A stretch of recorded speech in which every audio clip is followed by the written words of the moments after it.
Hello, I'm Rick Steiner. Welcome to Lux Life Discovered. My guest today, and we're so glad to have her with us, Daphne Thompson. So, Daphne, thank you for being with me. Well, Rick, thank you for welcoming me. What Well, you do on Lux Life oh, Discovered resonates deeply with me. well, great, great. I appreciate that. And your latest book is Christmas Tree Wish, and then you're also the founder of Conscious Quill. So, before we get to the book, tell us about Conscious Quill and what that involves. Oh, yeah, yeah, for sure. So the Conscious Quill is a sanctuary for awakened souls who are ready to become the author of their life. Okay. um, Either on the page or in reality. And what I mean by that is that through conscious coaching, spiritual embodiment, and creative activation, I help clients, I guide them to embody their inner author, the part of them that can rewrite old patterns, heal long-held wounds, and create a life aligned with their true divine nature so that they don't have to be um, they don't have to be a writer necessarily to walk this path. They simply have to be willing to stop being a character in someone else's story and Okay. start consciously composing their own.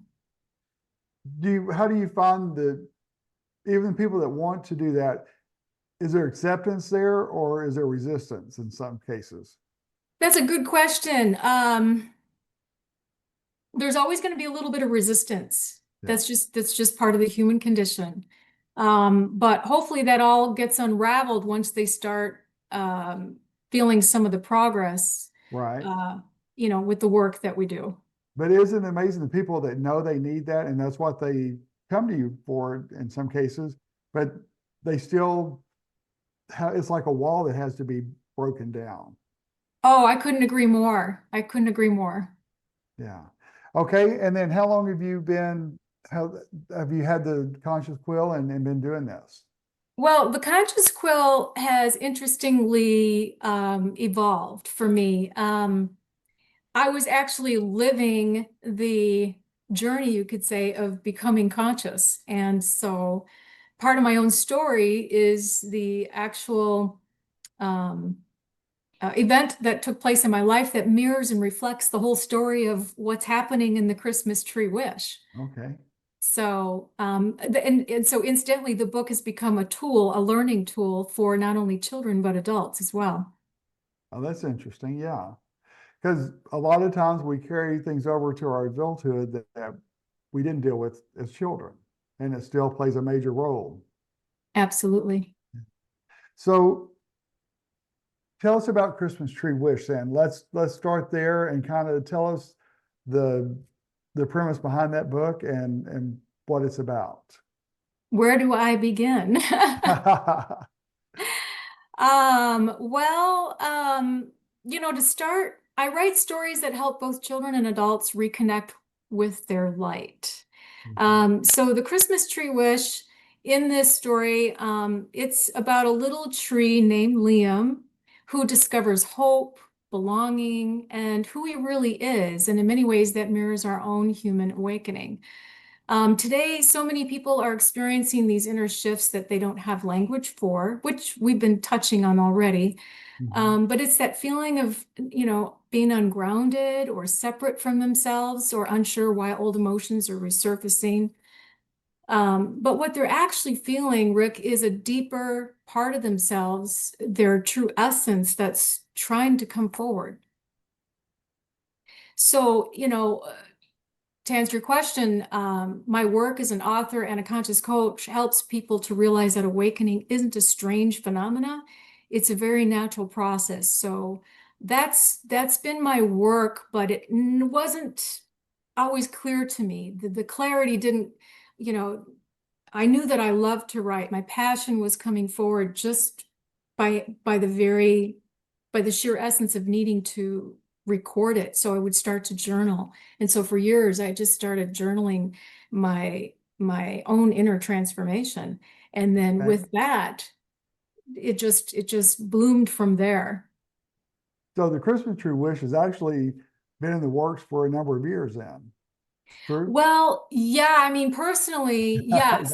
Right. But the story itself miraculously came to me. I woke up one morning and then literally it was just right there and I wrote it in 3 hours. Oh, really? Wow. Yes. Well, Yes. It's a wow. There are quite a few miracles that go along with this book. If you have that's time, I can interesting. share Wow. them. Yeah. Well, I guess you had all the experience and it just like when it all came together, it came together then. Yeah. Yes, it certainly did.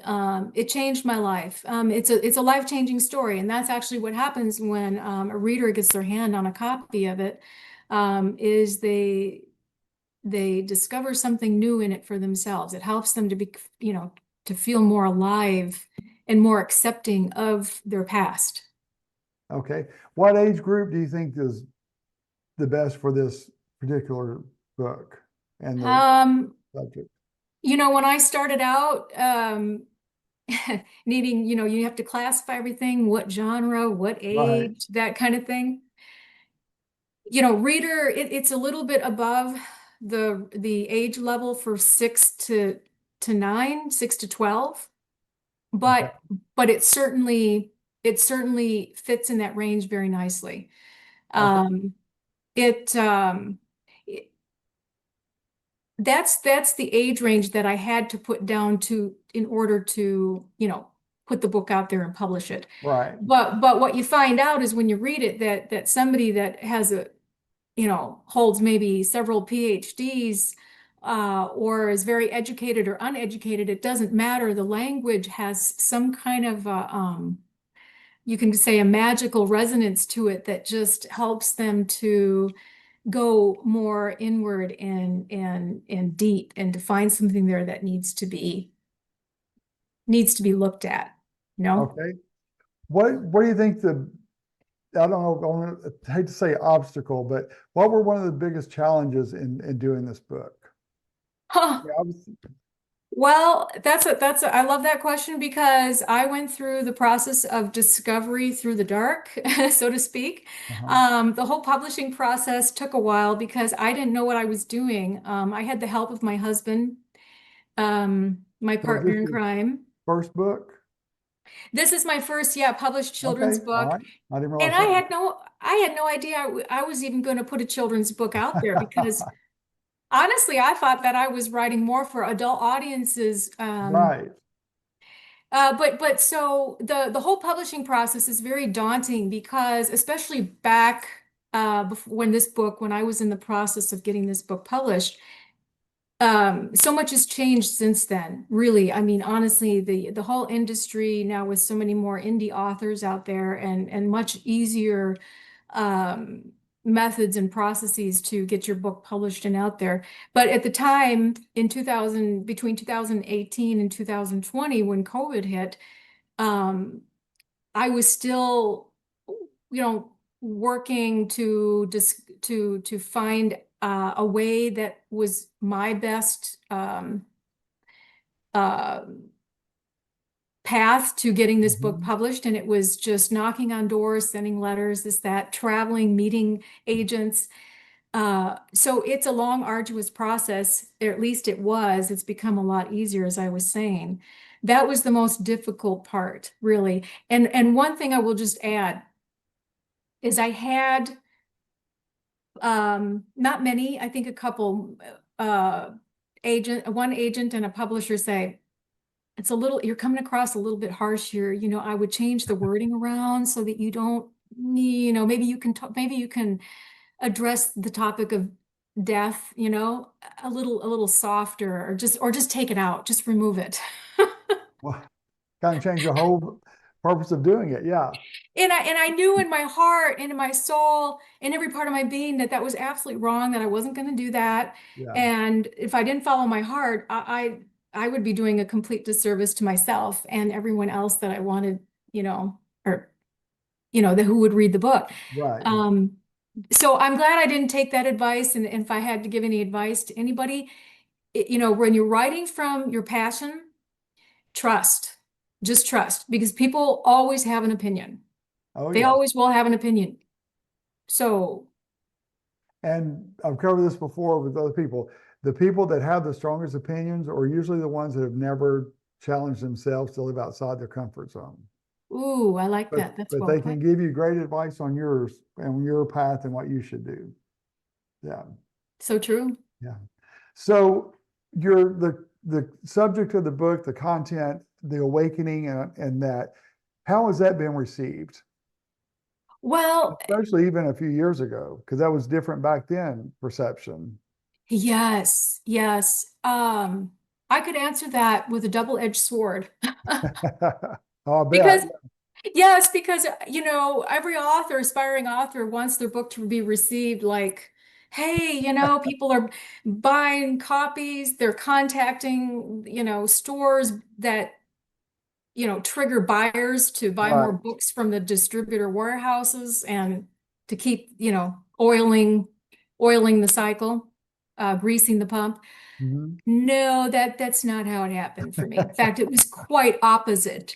There was a lot of effort, physical effort. I mean, if I didn't have such a great man in my life, my husband, he supported me all the way. He said, "Hey, get in the car and get you packed, and we're just gonna, believe in you that you can go and do this thing. So get out there, go knock on doors and just offer to do signings." And so I would do a lot of cold calling and the reception was warm. Yeah, yeah, come on in, we'll have you do a signing, whether it was a hotel or, tied around an event, um, or, a store, not just bookstores, but Right. gift shops, boutiques.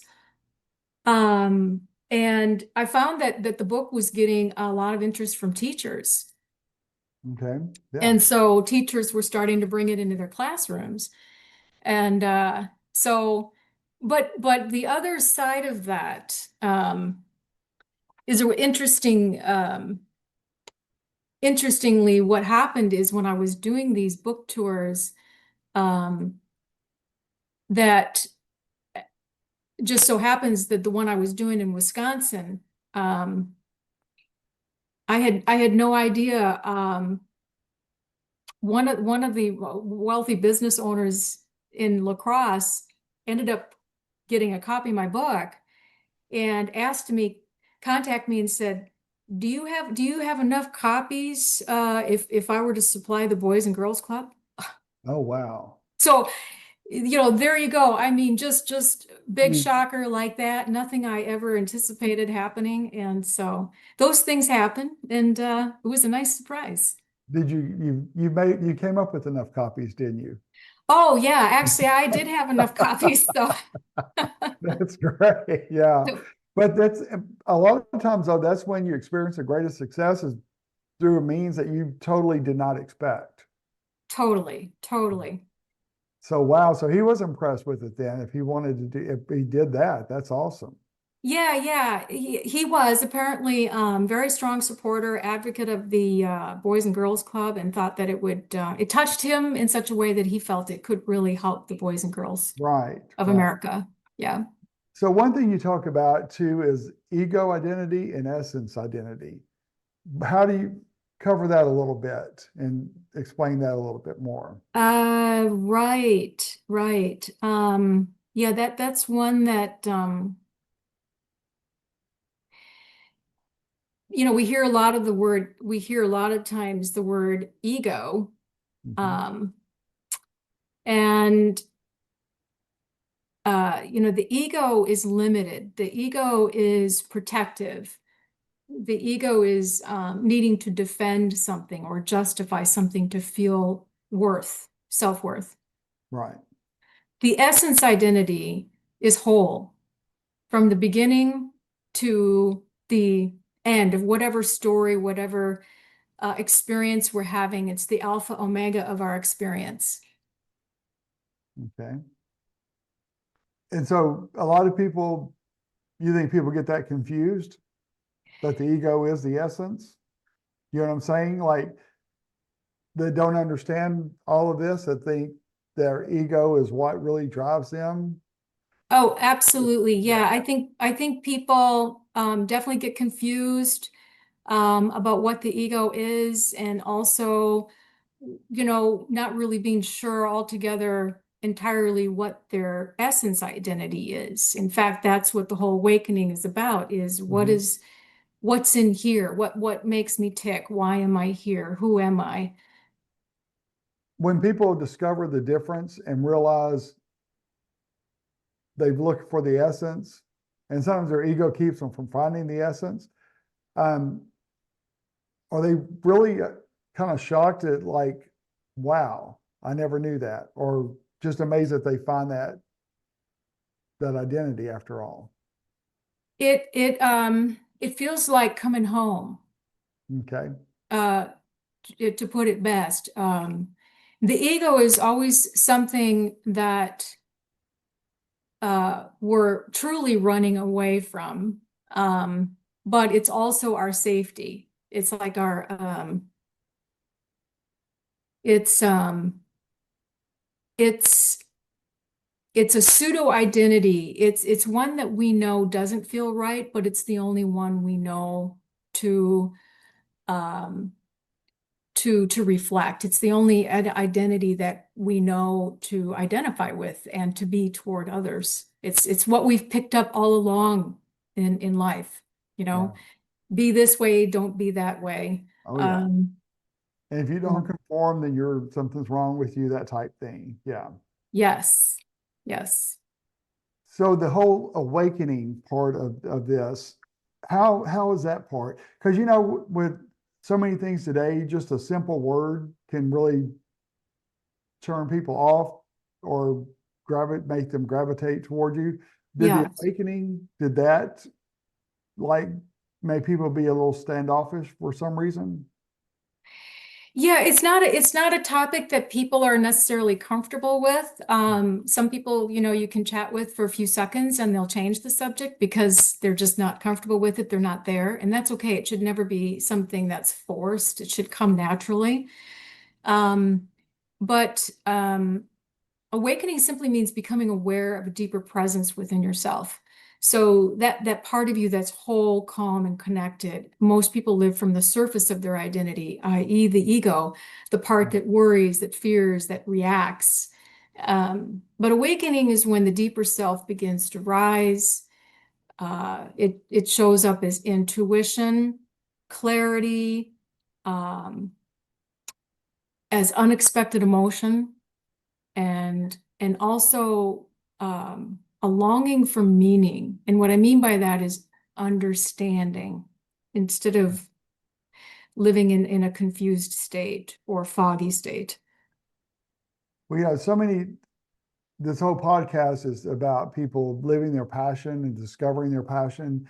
And COVID had a profound effect on people in so many different ways. A lot of people discover their passion through COVID.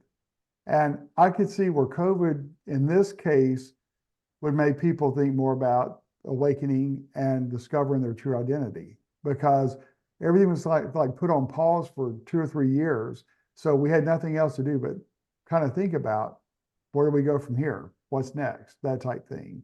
Does that Yes. make sense? Oh, unbelievably so. I mean, it either drove people to the point where they went, mad, crazy, because with all that time, yes, they had to go. It was a worldwide awakening. It forced us to go inward and to go more deeply within. Um, and it's funny. I had this book written in 2018, right before COVID hit, but I didn't have it published yet. And I knew with all my heart that this book could really help a lot of people, especially when adults deal with the topic of death and with so many um, fatalities from COVID. Mhm. How do you talk to a child about that? You know? Right. So I feel like I feel like inspirationally, why the book came to me, why I wrote the book, The Christmas Tree Wish, is that Liam's journey is a child-friendly way of exploring awakening, moving from fear and separation into identity, belonging, and inner light. Okay. All right. Our true safe space, our home, one that it can never be destroyed or taken away from us. It's Right. one that's always And it's been children need that. whole. Yeah, and children need that assurance of safety. Yes. So even though it's a magical forest story, it carries a message that children, parents, or anyone awakening today can feel and identify, relate to. That's good. So locally, how have you had success with it locally as well? Yes. So I've been coming here for years with my husband to vacation because my father-in-law's a native to the area. Okay. And so I've been familiar with the location, and Sundog, the Hidden Lantern, they've invited me to do signings. So I've done that before in the past. This year as well, now as a full-time resident, I've been at the Hidden Lantern, Sundog Books, a few other events. Like yesterday, I was at the Hub, a Okay. Christmas, what was it, for the V magazine, put on an event there for doing a little Christmas stroll around the shops. That Right. was fun. I'll be at Black Bear Bread Company coming up on the 18th in Grayton Beach, the Blue Giraffe, the Monday before Christmas. So for any late Christmas shoppers. Yeah. Well, that's good because and what a perfect time for the Christmas tree wish to be out. Yeah. Thank Not you. just with the holiday season, but also just the meaning it has with it. Yes. Yes. So where do you see yourself going from here? Well, right now we're just concentrating on the book and that, or are you already into creative people never settle down? So I'm sure you haven't either. So have you got other projects in mind or? Well, in answer to that question, Rick, my cup runneth over. Well, that's good. Yeah. I mean, it's literally, yes. So I'm going to be putting I'm working right now. I'm near done, a complete master class for, authors or people who just want to rewrite their life. That'll be an intense workshop. And then also, I am launching right now. I'm in the middle of finishing an episodic memoir. Okay. And that book is, let me tell you a little bit about that. I call it a historical treasure, but it's an episodic memoir of the oldest living pioneer in this area. His name is George Thompson. He happens to be my father-in-law. Okay. And his life spans nearly a century of stories from old Florida, stories you can't find in any history book. So they're rare, humorous, and heartfelt. And I feel like it preserves a living piece of local history. Right. That's so many people he shared these stories with on the beach where, you can often find him at walking, talking to people, encouraging them, or fishing. Yeah. Um, Okay. yeah, so many of his, you could say, fans are um, looking forward to this book coming out. Any projected release date or we just, I'm hoping that realistically, definitely in 2026 before June, but most likely it will be late spring. wow. So you're staying busy then. I'm And staying of course, busy. as the success continues with this book, I've got to have a feeling though, if you wrote this one in 3 hours and you're working on this one, you'll hit the target you're shooting for. Thanks. Thanks, Rick. I'll take that as a home run. Yeah, definitely, because I always think I've always loved to talk to people that are living their passion and then they just make it happen because that's what it's all about. It's so easy to get discouraged, put things to the side. And some people have projects they start on and then put them to the side and they're put away for years, and never, or sometimes they're never even touched again. And so I'm glad to see that you're following through and making yours come to life. Yeah, and that's a great point you make because there was a period in my life where I felt like I was doing just that. I was letting the embers of my passion burn inside me and get the best of me because I wasn't letting it out, you know. I was putting other things in front of it. You know, my writing, my passion to do that and making that my career. And it's really, really taking on a whole new life now with these other things like that, like I've shared with you. But I would just say that probably the most important learning aspect of all of this for myself has been to trust. Trust, trust, trust. Trust the process, trust the divine order that is all around, you know, that is always there to support me, uplift me. Because we see too much of what's going on in the world, and it's heavy. It's a you know, it's a Oh, feeling of heaviness. yeah. But to just trust and don't give up. Don't give up, even if it takes you years, some years later or longer than you had hoped to do And what the you other love. trust is to trust yourself. Yes, Yes. trust And yourself. that's sometimes where I know it sounds crazy, but that's sometimes where we drop the ball because we have this passion, we have this inclination, we have this drive, but somehow we let everything else come in and we're the ones that we sabotage.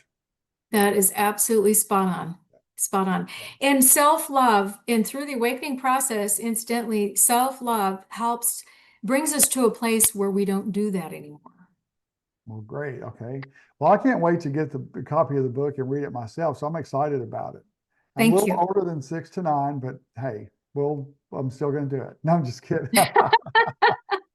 I'll almost be 69. Well, you do look young enough to read the book, Rick. Thank you. And my wife would say I act young enough to read it too. So yeah. But so we're going to put your information on the screen. So if people want a copy of the book or want to know more about it, they can contact you. Is that the best way to do that? Or Yes, but and I'm happy for people to also buy the book through normal chain, like Barnes and Noble, wherever online you may find it. Definitely you can order it from my own website, and you can also okay. have it personalized if you would like it signed. Otherwise, the book is available at your bookstore. Okay. Definitely, and please support the ones here in 30A, like the the Hidden Lantern, and and Sundog books. All right, great. Well, thank you so much for your time today. I've thoroughly enjoyed this, and it was great to do this, even though we're doing it remotely. I look forward to meeting you soon, and so that way we'll have that personal connection as well. But thanks so much for your time today.